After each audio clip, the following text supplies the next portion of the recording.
GIP number 10, Joe Chun and his Beggars and Street Characters. I began the preceding lecture by saying that that one and this one would form a kind of contrasting pair, that even the names of the artists sound to non-Chinese as though one were almost the reverse of the other, Shun Zhou and Joe Chun. And I said that the work by Joe Chun that would occupy us in this lecture might be termed not gazing into the past, but gazing out of my window. And I hope that excited your curiosity and brought you back to find out what I could possibly have meant by that. So, first images, please. Here to introduce Joe Chun is a typical work, a large hanging scroll in the Palace Museum in Beijing. It's immediately obvious that it's not a painting that Shunzhou could have painted or would have wanted to. It's technically beyond Shunzhou's capacity as an amateur, and it's in the thoroughly professional manner that he and his gentry literati class mostly profess to look down upon. Joe Chun was indeed a straightforward professional master, making his living by painting, doing works on commission, and all the rest. The style that he follows here isn't that of some Yuan period master, but a Sung tradition, that of Li Tong and his followers. And the scene he depicts is one that's familiar to us from many pictures by those artists. The inn where the travelers can stop, rest, eat, and drink, feed their livestock. Notice the two donkeys at a trough inside the open building. Another traveler arriving over a bridge with his servants. And the road that the traveler will take the next morning, continuing into depth, built out from the cliff. All this is depicted in a polished manner. No free movements of the brush, no expressive plays. Next. I will leave on, while I relate a few basic things about Joe Chun, this hand scroll titled The North Sea, which is on the cover of my Parting at the Shore book, the one on early and middle Ming painting. The scroll is in the Nelson Gallery, Kansas City. I don't have a complete set of slides, easily accessible, and I'll show only two large sections and a detail. Joe Chun was active in Suzhou in the late 15th and early 16th century. His last dated works are around 1640. He has, I think, been underrated in Chinese writings, overshadowed by his two more famous pupils, Tong Yin and Chu Ying. One critic, writing shortly after his death, comments about Joe Chun slightingly that, quote, he was praised by everybody in his time as an artisan painter, that is, for his technique. The feelings of loneliness and solitude, the flavor of remoteness and reserve, were not within his reach, end quote. As you may recall, this seems to echo the put-downs that were written by late Northern Sung literati critics of the major landscapists of that time, who could in fact paint rings around them, loneliness and all. We're learning, I think, to dismiss all that as self-serving rhetoric. Next, please. The painting depicts a man seated in the open study of his house, looking out into the storm over the water. A visitor is seen arriving with his servant in the lower left. My use of a painting with someone arriving as cover for a book titled Parting at the Shore aroused some comment, but I won't go on about that. As I write about this painting in my book, quote, the painting is composed and executed as faultlessly as any that Ming painting can offer. There is nothing in it that seems arbitrary or calligraphically assertive or the outcome of momentary whim. Spontaneity is irrelevant to its character, end quote. The drama created in it, the visual excitement, are not inconsiderable achievements, I think. Larry Sickman had the good sense to buy works by underappreciated artists, works that were available for lower prices. Next, please. Sickman also bought for his museum this horizontal Joe Chun painting, which came from a Japanese collection and had been published there. It's titled The Clear Pool, literally the white pool, and it depicts the pool in the mountains surrounded by rocks and trees. Next, please. A lofty scholar, Gauscher, sits on the bank holding a fly whisk, enjoying the sights and sounds of the wind in the trees, the lapping of the water. He sits upright on a tiger skin mat, books beside him. His boy servant fans the stove that will heat water for tea. Next. Like the scholar in Ma Lin's Listening to the Wind in the Pines, he seems almost to strike a pose, expressing his responsiveness to his surroundings. In this, too, the painting echoes faithfully Southern Sung Academy painting. Next. The setting is equally faithful to its sources. Rocks, structured and textured like those in works by Li Tong followers, pine trees growing naturally with bunches of needles, all depicted with care. Next. The issue of originality, so important to artists of our own period and anticipated in the Chinese literati, has no place here. The painter is not exhibiting his precious temperament, but producing a good picture. If we find that achievement difficult to appreciate today, it's our fault, not the artist's. Next. Notice how simply but sensitively and truthfully Zhou Chun indicates the swirls of water at the base of the rocks. An artist who commissioned a picture from an artist like Zhou Chun expected that level of technical achievement, just as Zhou Weide, in effect commissioning an album from Chunzhou in the previous lecture, expected sensitive evocations of the great Yuan masters, as well as bits of quirky inventiveness. Next. The artist writes the three-character title and signs it using his Hao, Dongcun, or Eastern Village, and he impresses a seal below. Zhou Chun seldom writes more than that. The work that we'll concentrate on later is an exception. Next. Similar in style and subject is this fan painting by Zhou Chun in the National Palace Museum, Taipei, in which the lofty scholar stands listening to the wind of the pines, his robes blown by the wind, while his servant arrives across a bridge at right carrying a chin zither, which he will play to blend its soft sounds with the natural sounds around him. Zhou Chun painted a great many fans of this kind. It was part of the production of any typical Ming artist. I used this one in trying to establish Zhou Chun's authorship of another painting. Next, please. A hand scroll in the Freer Gallery titled Dreaming of Immortality in a Thatched Cottage, on which is written at left a false inscription purporting to be by Tong Yin. The painting is really, I'm convinced, by Zhou Chun, and it's an example of something that we read about in books, that is, how his paintings were doctored to be sold as works by his more famous disciple. As the scroll opens, a man is seen sleeping at his desk through the open window of his house among pine trees, and as one rolls on, the man is seen again in his dream, floating out in space as an immortal. I won't talk more about this wonderful work in detail because I have no details, but it's another that shows the remarkable range and inventiveness of Zhou Chun. In this one, a hanging scroll in the National Palace Museum in Taipei, the scholar gentleman has come out from his house to watch three boys, presumably his sons, catching the seed pods as they fall from the willow tree. Notice the foreshortening of the upturned faces. Versatility in subjects as well as style was expected of artists like Zhou Chun. We can remember from my lecture on 4 pictorial hand scrolls in an album how the later professional artist Gu Jianlong kept albums of funban copies of details of old paintings that he saw for use in his own works. Zhou Chun must have done the same. Next, please. Still another large hanging scroll in the National Palace Museum, Taipei, where most of the hanging scrolls from the old imperial collection ended up. This one gives us another ideal scene of the scholar gentleman's life. In this one, he sits in his lakeside pavilion, which probably projects out from his house, gazing out meditatively and listening to the blending of natural and man-made sounds, the wind blowing over the rippling water and through the trees, its sound harmonizing with the sound of the flute played by the fisherman, or the scholar fisherman, in the foreground boat, his open wine pot and its ladle beside him. Next. The man in the waterside porch has been reading a book, which lies open behind him. His face expresses his inward state, absorbing sensations from all around him, while remaining self-absorbed.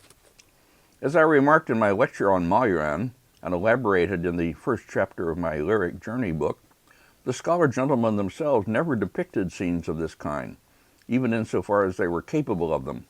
It's left for the academicians and professionals, masters of conveying moods of this kind, to portray people experiencing these lofty feelings, which in principle they could not experience themselves. This is an anomaly behind a lot of Chinese painting. Next, please. In some of his works, Zhou Chun draws in a looser, running line manner, akin to Xingshu, the more cursive manner of writing and calligraphy.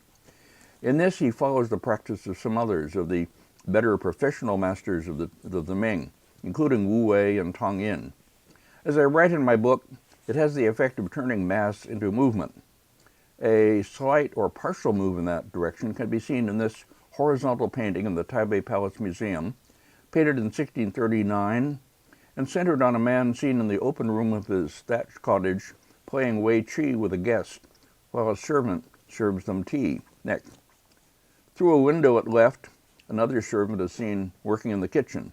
The texture strokes on the slope are not in the Li Tong manner this time, but in faster, linear brush drawing, which, along with the rest of the drawing, serves to carry the viewer's eye more swiftly over the surface.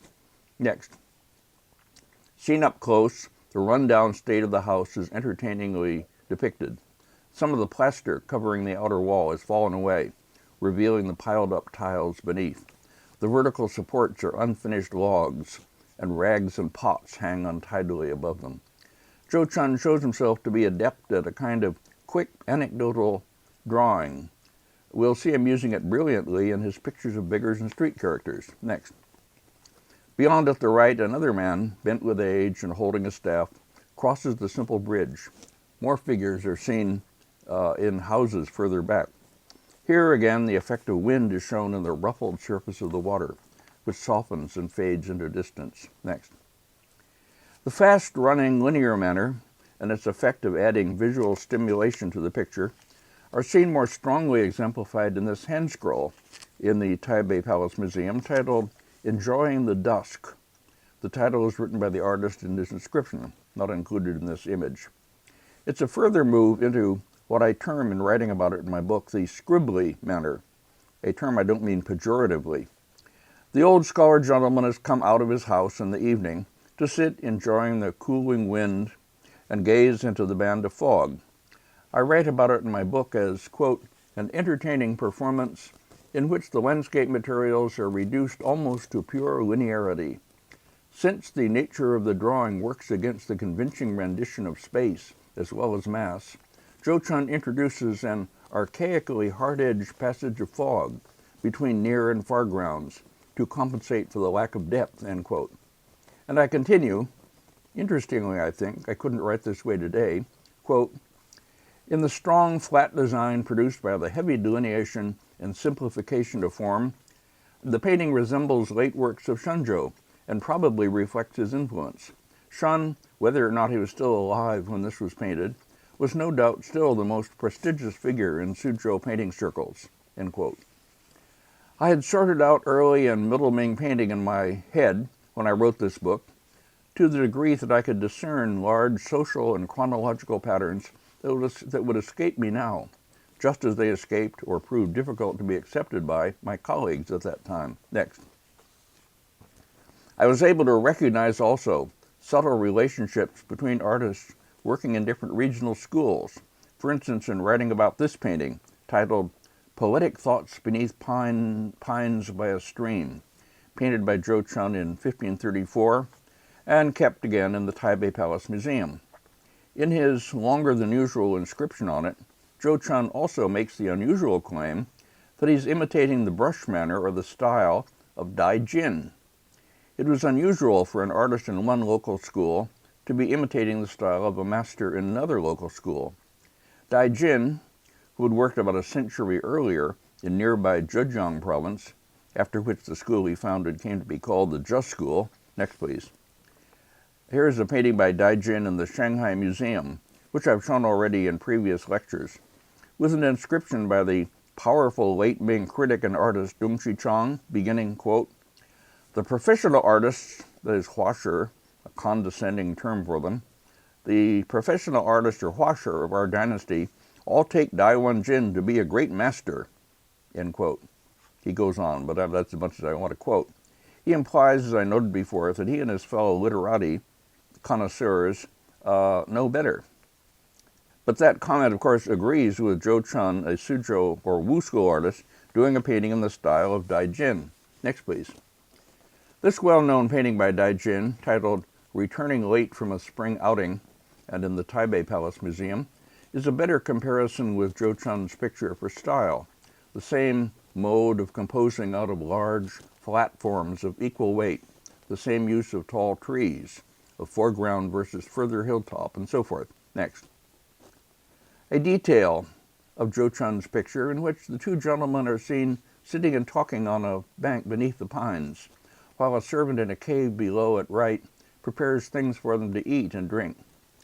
Looking at Zhou's painting for itself is more important than establishing its coordinates of style.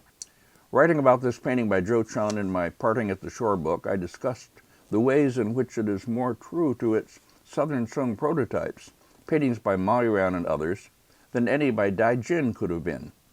But then I went on to point out how it also differs from any Southern Song landscape, or landscape with figures work, writing this, quote, "The empty area, however, which in a Southern Song picture would read as deep space, is here irredeemably blank paper.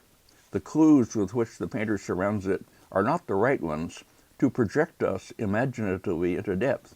This is, in the end, essentially a Ming painting," end quote.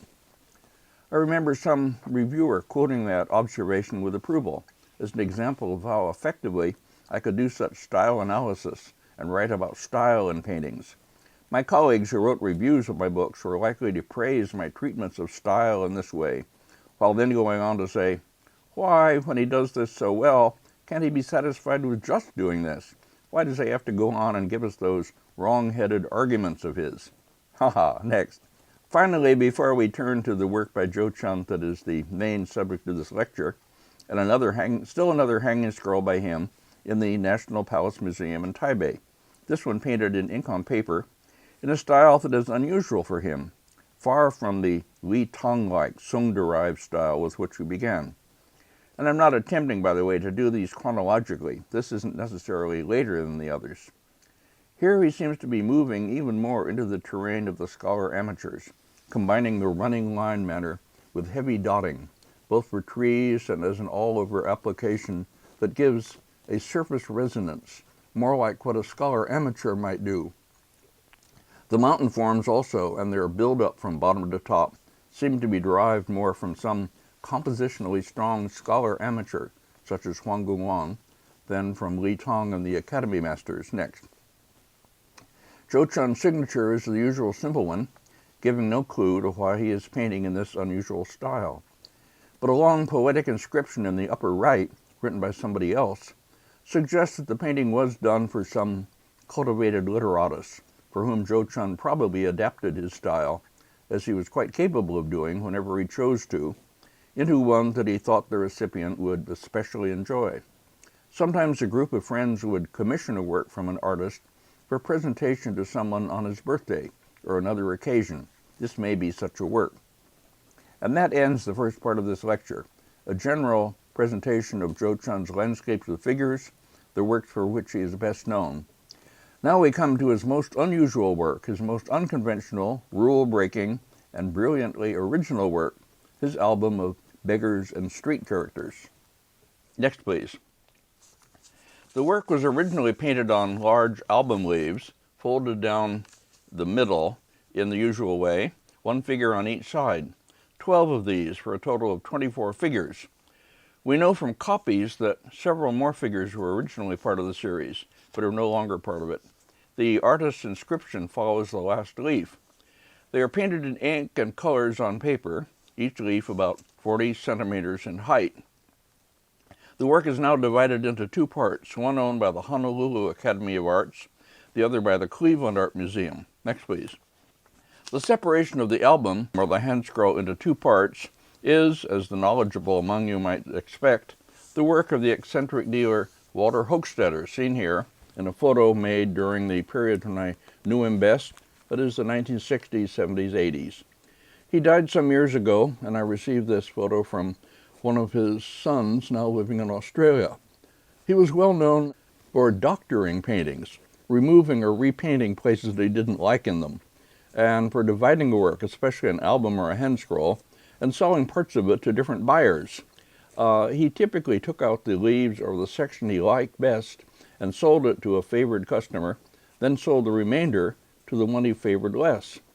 A very nice collector named Richard Hobart in Cambridge, who deserved better, was the recipient of many of these leftover parts. In the case of the Zhou Chun album or scroll, the Honolulu Art Academy got the leaves Hochstetter liked best, while the remainder went by way of another dealer, Nat Hammer, to the Cleveland Art Museum. Next, please. But still another delay before we begin looking seriously at Zhou Chun's beggars. I want to put them in context quickly with a few other Chinese painters of beggars from earlier and later times. Let me say immediately and stress that none of these is really like Zhou Chun's work, which is, to my knowledge, unique in Chinese painting.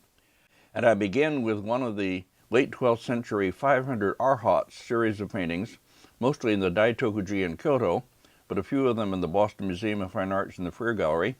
This is one of the Boston Museum of Fine Arts paintings, which they have titled Arhats Bestowing Alms on Beggars. In the upper part are 5 Arhats, as there are in each of the series, 4 of them watching the 5th, who is dropping coins down to some beggars who occupy the lower part, the realm of earth. They are miserable figures dressed in rags, several of them scrabbling about on the ground for the coins while the others watch. This is a decidedly non-politically correct view of the poor, devoid of any real sympathy. In the Buddhist system, one rose or fell in status as he was reborn from one life to the next, according to the good and bad deeds one committed in each life. So, beggars, they could believe, somehow deserved their miserable status because of deeds they had committed in previous lives. Next, please. Some other low-class types are depicted in Song painting with more sympathy or humor, notably the knick-knack peddler who brings packs of attractive gewgaws around to village people for them to buy, as we see in this painting by Li Song and others. Next. As I noted when talking about these, it's possible that they carried a political significance, the peddler representing the emperor, who brings blessings to the common people. The subject continues to be popular in the Ming Dynasty, and is painted by artists of the academic kind, such as Lu Wanying, to whom both these entertaining pictures are attributed. Next. Many paintings of street entertainers and musicians exist. This is one by the mid-18th century Yangzhou artist Zai Jia, which I bought for our University Art Museum as an especially sensitive portrayal of 3 of them, led by a little boy. Quite a few hand scrolls of this kind of subject survive, but I don't have images of them easily available, and I don't want to take time to speak about them at length. Next. Here briefly are a few images from an album that I used to own myself by another 18th century painter, Huang Shan, originally from Fujian, later working in Yangzhou. This album, which is dated to 1730, may be from his period in Fujian, when he was a disciple of Shan Guanzhou. Although a few of the beggars seen here are shown as blind or crippled, the views of them that the artist presents are generally anecdotal, entertaining, charmingly low-class, not confronting the viewer with any of the truly harsh realities of the lives of these homeless people. And the same is true generally of Chinese paintings. They mostly don't convey any of the unpleasant aspects of their subjects. Why, the artist must have felt, when our patrons don't want to be disturbed by unpleasant images, why should we risk our good standing among them by painting such things? A thoroughly sensible attitude, we must admit, and completely in keeping with the theory and practice of Chinese painting as a whole, and with much of our own for that matter. Patronage calls the shots. Artists paint what they think their customers will want to acquire, even when it's camouflaged within an ostensible freedom from all such motivation. Next, please. And now at last to Zhou Chun's work. The scroll in Cleveland begins with this title, which I put on not to identify the writer, I have no idea who he is, but to comment on the title that he gives to the series. Zhou Chun Liu Min Tu. This is not Zhou Chun's title. He doesn't give us one, but the choice of it by whoever it is, the choice of this title is significant. Liu Min means something like displaced people or destitute people, and it refers back to a famous painting of that title, known only from an historical record. It was painted in 1074, late Northern Song, on the order of a certain Zheng Xia, a government official, and it portrayed suffering people in a certain district of the capital, Kaifeng. Zheng Xia meant it to criticize the policies of the prime minister of that time, Wang Anshi, which he believed had brought on the destitution and misery of these people. You can find an account of all this on page 23 of my 3 Alternative Histories book. In applying the same term, Liu Mintu, to Zhou Chun's work, the writer of this title suggests a similar motivation for it. Is there any justification for that idea? Might Zhou Chun have been making a political statement? After saying that, I should remind you, as I tend to these days, that the party Wang Onshi that Zheng Xiao is criticizing represented the progressive force, the reformers, while Zheng Xiao, like the famous literati, artists, and calligraphers of that time, Su Dongpo and the rest of them, were the entrenched conservatives, fulminating against any attempts to carry out programs that would benefit the common people. So when you side with the literati in China, be aware that you're siding with the Newt Gingriches and the John Boners of their time, not the enlightened Barack Obamas or whoever you choose to support. Now, on to the painting. In fact, there is good reason to believe that Zhou Chun was making a political statement. His own inscription, written originally as an added double leaf in his album, now mounted at the end of the Cleveland scroll, begins with the date, which corresponds to 1516. China was just then emerging from a very bad period in which a corrupt eunuch named Liu Jin and his clique had usurped power from a boy emperor and had drained the empire of much of its wealth, causing widespread poverty and misery, what we call gross economic inequality. The writer of one of the three colophons, or inscriptions attached to the series, suggests that Zhou Chun's depiction of destitute people was intended to criticize this eunuch, and he may well be right. But Zhou Chun's inscription makes no such claim. It reads, as translated by Wai Gam Ho, quote, "In the autumn of the Bingzi year of the Zhengde era, that's 1516, in the 7th month, I was idling under the window, and suddenly there came to my mind all the appearances and manners of the beggars and other street characters, whom I often saw on the streets and markets. With brush and ink ready at hand, I put them into pictures in an impromptu way. It may not be worthy of serious enjoyment, but it certainly can be considered as a warning and admonition to the world," end quote. I'll talk about the implications of that inscription as I talk also about the colophons and the speculations of their writers about what Zhou Chun really intended. But let me make one simple comment. In saying that this work could be called not gazing into the past, but gazing out of my window, I was cheating a bit. Zhou Chun isn't giving us what he saw from his window. That was only where he was idling when all these images came into his head, as he writes. He's setting down what he saw in the marketplace, presumably over a long period of time. We have no idea whether he made sketches as he moved about Suzhou, sketches he could later use in these paintings. It's quite possible, or even likely, that he did. Next, please. An anonymous hand scroll that I showed in a previous lecture depicting scenes of a village includes this street scene with performers, much like some of those depicted by Zhou Chun, except that these belong to the common type that portrays them as people comfortable in their roles, not as suffering. Now, in understanding how Zhou Chun's work was understood by people of his time or shortly afterwards, the three colophons attached to the series, now at the end of the Cleveland portion, are important, and I myself translated them and discussed them for the first time in my Parting at the Shore book. But without straining my imagination much, I can hear cries of, "No Chinese text, please. Show us the pictures at last," after all this talk about them. So I'll do just that, showing each double leaf first, then the individual figures and details from them, as I also read and talk about the three colophons. I hope this will not be too confusing. Next, please.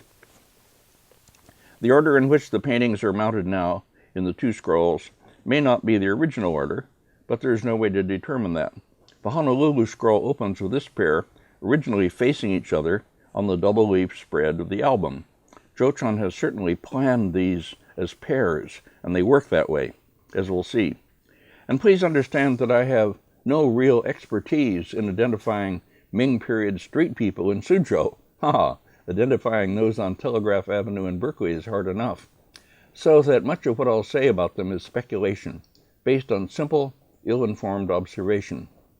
In this first double leaf, a prognosticator, carrying his yarrow stalks in a bamboo tube container from which to throw them, confronts a mendicant monk in a tattered robe holding a begging bowl and raising his hand to ask for alms. Next, the fortune teller appears to be an educated man and fairly well off, perhaps a would-be scholar official who failed to pass the exams with a high enough score to gain official status, and who turned to this way of earning his living. Next. The monk also appears relatively comfortable in his poverty. The ragged bottom of his robe hangs over neat white undergarments seen below. His expression is mildly benevolent. His nearly bald head is well shaved, and his complexion shows no effects of damaging exposure. He has been living a relatively secure life in one of the Suzhou temples, and has come out to solicit alms. Next, please. Further down in the economic and social order are these two, a snake peddler and an emaciated man who walks with a long bamboo pole. Now we move into the more grotesque images, and more challenging, which reveal or seem to reveal a sharp observation and depiction that does not prettify or sentimentalize the subjects at all. Here we arrive at what makes Zhou Chun's series so special, virtually unique in Chinese painting. Next. The snake peddler, in spite of his ragged shirt and pants, seems relatively healthy. His coloring is even, and his feet are firmly planted on the ground. Zhou Chun's anatomical drawing, which I will not comment on throughout, is difficult to match in pre-modern Chinese painting. The next. The serpent seen writhing and sticking their heads up in his basket must be meant for eating or for medicinal purposes. Someone else could write a learned essay on the uses of snakes in Chinese medicine. The first of the three colophons, which, as I say, I was the first to translate and publish in translation, was written in 1564 by a certain Huang Zhishui, who begins by noting that Zhou Chun was especially famous for his figure painting, and he continues, quote, this album depicts the appearances of all the different kinds of beggars whom Zhou Chun observed in the streets of the city, capturing perfectly the special aspect of each. Looking at the pictures, one can't help sighing deeply. Nowadays, people come round on dark nights, covertly begging and wailing in their desire for riches and high position. If only we could bring back Mr. Zhou to portray them. The summoned scholar Wall Yun brought out this album to show me, and I wrote this impromptu inscription at the end, end quote. And I go on saying, Huang's point is that there are beggars in high places as well as low, in the yamens as well as in the streets.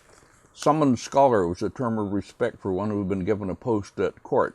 Wall Yun, literally meaning lying in the clouds, is a studio name, probably that of an official named Zheng Guobin. Okay, enough for that colophon. The other figure of this pair, I can't identify exactly what he's selling or pursuing, that is. He has a bag slung along his hip containing, I don't know what.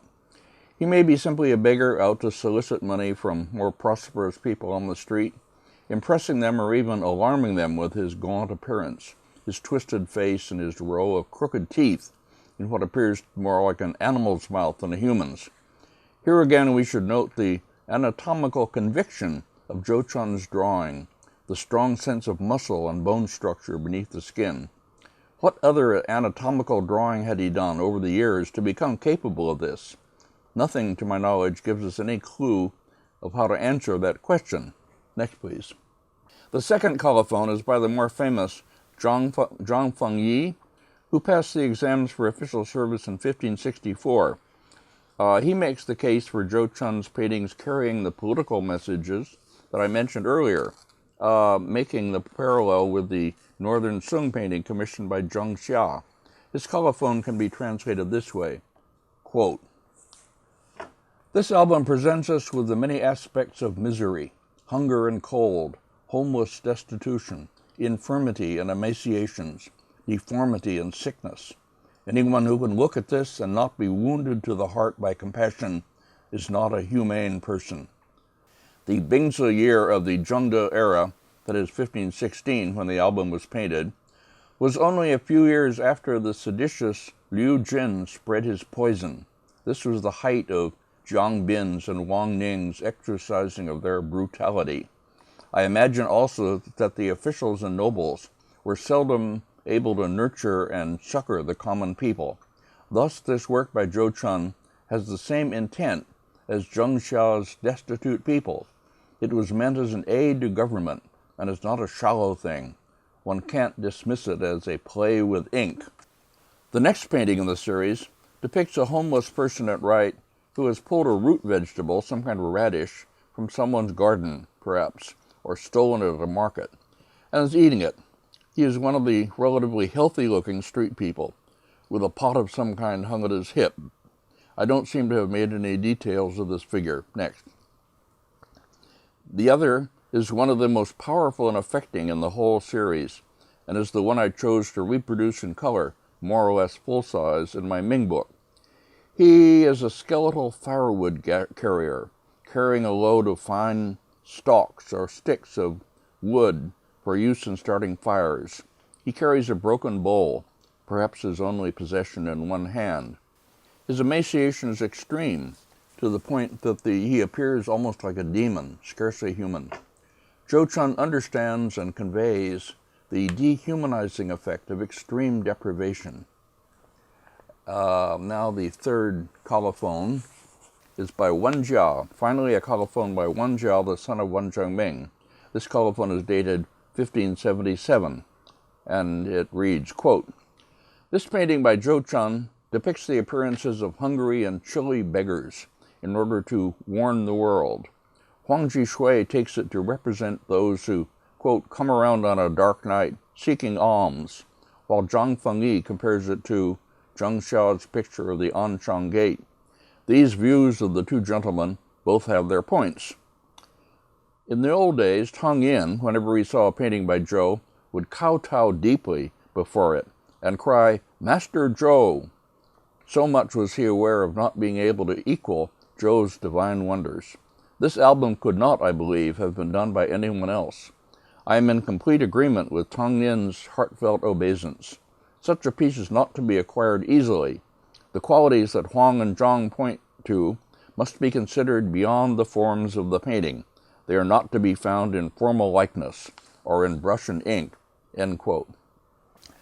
Wen Jia, himself a painter and famous as a connoisseur, seems less concerned than the other two with understanding how such a series of pictures came to be painted. He simply accepts the views of the other two colophonists and goes on to praise the painting as a work of art, ending by saying that the issues raised by the other two are, quote, "not to be found in formal likeness or in brush and ink," end quote, which is like saying that he doesn't want to consider them at all. And that has been the fate of Zhou Chun's work in later times down to the present. It has come down to us, unrecorded and seemingly unnoticed, to be acquired at last by a foreign dealer and sold to foreign museums. Next. A double leaf depicting two women whom one might see in the street, one middle-aged, the other younger and prettier, both carrying sacks of something over their shoulders. Suzhou citizens would have known who they were, where they came from, what was in their sacks. I don't. This is one of the double leaves relatively mild in expression, not meant to shock the world or to disturb the viewer. It's part of Zhou Chun's purpose to keep a balance in what he depicts, and not exaggerate the shocking sights to be seen in the Suzhou marketplace, but to, so to speak, turn the level of shock or bitterness up and down from leaf to leaf. Next. These two, made up with black and white on their faces, one carrying a flag, the other waving a rag, must be street performers of some kind, who enacted some kind of ritual drama, perhaps, in the street. My UC Berkeley colleague and friend, David Johnson, one of whose specialties is the village religious drama, could perhaps tell us who they are and what they were doing. But if I started bringing in specialists, I would soon render myself superfluous. Next. This one has smeared some black substance over his face, leaving his eyes, nose, and mouth uncovered. Zhou Chun gives to the faces of some of his street people more of intense expressiveness than we are accustomed to seeing in Chinese paintings of people, which normally avoid all that is momentary and transient, concentrating instead on moments of repose. So much of what I'm saying about the series of images can be summed up as Zhou Chun is doing all the wrong things for a professional artist of his time and place. Next. A detail of the figure's costume, showing that ideal combination of the trenchantly descriptive and the powerfully expressive that Chinese brushwork can exhibit when it comes from the hand of an artist of high technical training, who ventures to break the rules of his profession. Next. The other, white-faced figure, waving a yellow rag with what appears to be a bottle slung on his hip, and a reddish skirt over white, tattered pants. His grimace and his waving of the rag must be parts of his act, whatever it is. Next. The last double leaf in the Honolulu scroll pairs what I would take to be another exorcist with a demon street sweeper. Cho-chun has paired the figures in his double leaves in various ways, likeness and contrast, or as here, one holding his paddle up, the other his broom downward, one walking, one standing, and so forth. I haven't attempted compositional analyses, but they could be done with interesting results. Next. The reason I speculate that this figure is some kind of exorcist is that the image on his paddle appears to be that of Zhonghui, the mythical demon queller, and the figure's face, with upturned eyes, has the set look of someone committed to his mission, or conveying that impression. I have no idea what would be in his basket. Next. The street sweeper is another study in powerful, if undernourished, anatomy, with bones and muscles exposed through the skin. Cho-chun convinces us throughout that he is really conveying what he has seen, that if we could be magically transported back to the Suzhou marketplace of his time, we would see people disturbingly like these. Next. The street sweeper's head, with wild hair and wilder eyes, some hair grown so long that it hangs down over his chest, his mouth open in a demonic grin, all his teeth showing, the upper ones accurately enough that we can distinguish a molar at one end from the incisors in the center. Are there more powerful and disturbing images in world art of what poverty and degradation do to the human being? Next. From the Cleveland Scroll, I don't have really good slides made by myself, so I'll move over it more quickly. The images are no less sharply observed and trenchantly portrayed than those from the Honolulu Scroll, and they merit full treatment at another time by someone else. It remains only to recount the later reception of Cho-chun's groundbreaking and rule-breaking work. The images were striking and interesting enough that several copies were made. But what of the famous connoisseurs, the great collectors of late Ming and Qing? How did they respond to it? Answer: by ignoring it completely. It bears no seals of later collectors and is recorded, so far as I know, in no collector's catalog. Next. In earlier lectures, I showed several times and discussed at length this painting in the Shanghai Museum ascribed to the 10th century master Xu Shi. I've used it many times to represent a Chinese painting that has, in effect, no style, no visible traces of the brush, no references to the past, nothing beyond an amazingly truthful portrayal of the physical properties of its subject. Was its achievement recognized by the great reputation makers of China? Again, no. It's another that has come down absolutely barren of collector seals, absolutely unmentioned in catalogs and other writings, so far as I know. So we learn from these two, and no doubt from many others that haven't survived or that I don't know about, what the consequences were of not following the guidelines laid down by the all-powerful critics and theoreticians of China. You were sidelined, ignored, kept out of the mainstream. Do you wonder, seeing these two and others, that I've devoted so much of my career from the beginning to those artists who are outside the official canon? My first public paper, presented at the great 1970 groundbreaking symposium, the International Symposium at the Palace Museum in Taipei, was about the late Ming artist Wu Bin. Next, please. Here's a painting by him while I talk. And Chinese commentators in the audience expressed wonderment that this artist, whom none of them had noticed, had received such attention from a foreign scholar. To quote one of them, quote, "If Wu Bin were alive now, he would be extraordinarily grateful to Mr. Cahill, for Wu Bin has been forgotten in China for several hundred years, and has probably never received such praise as this. Now we have the moving spectacle of his having found an admirer on the other side of the Pacific Ocean," end quote. Next, back to Cho-chun's images of beggars and street characters. This series has also found a great many admirers on this other side of the Pacific Ocean, beginning with Walter Hochstetter, who must have bought it in China, Gustav Ecke and Sherman Lee, who bought it for their museums in Honolulu and Cleveland, and all those who have studied it and written about it, including myself back in the 1970s. But also for another, Henry Kleinhens, who wrote most of the entry for it in the Eight Dynasties catalog, and who, after quoting my translations of the three colophons, written shortly after the album was painted, ends with this paragraph, quote, "The role of trenchant social critic, which these contemporary critics cast for the artist Joe Chun, is certainly at odds with his other surviving works, Beggars and Street Characters being unique. Perhaps more such works were painted, but have failed to survive. Cahill," and he cites my Parting at the Shore book, Cahill speculates that these uncomfortable subjects would hardly appeal to most patrons in traditional China, who preferred and thus preserved those things they found beautiful and pleasing to themselves. Such prejudice might explain why this painting bears no seals of famous connoisseurs or collectors. Moreover, as a professional artist, Joe Chun could hardly have expected to make his living by producing documents of social impact. Beggars and Street Characters could therefore be considered the private, personal expression of a painter with a social conscience. End quote. That's good. Good for Henry Kleinhens. Now, I'll end with two images from the Cleveland scroll.